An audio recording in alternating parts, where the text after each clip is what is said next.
Pa je to lijepo.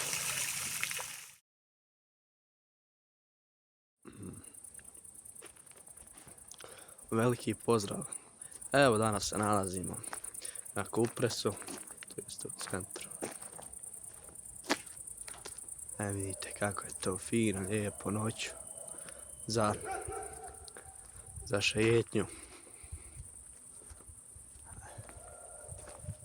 Kako sija.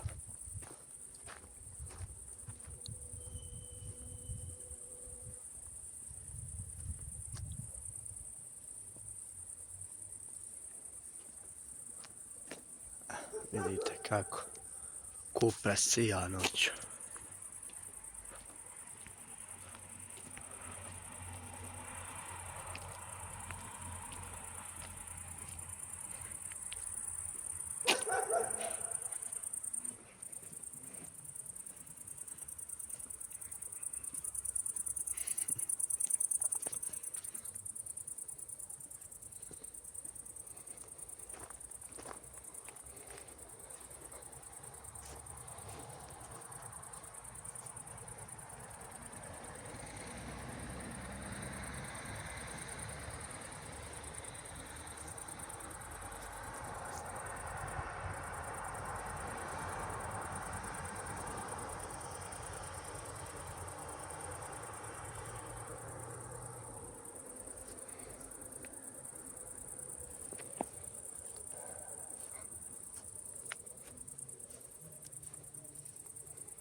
Koliko je to lijepo noću.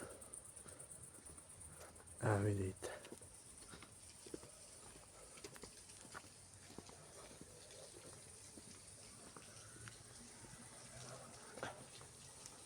Vidite. Kako je tu lijepo. Fontana. Fontana.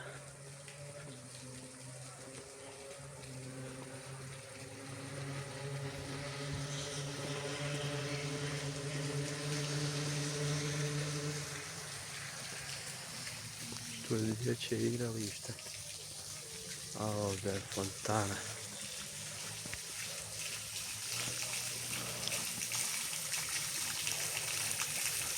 Pa je to lijepo.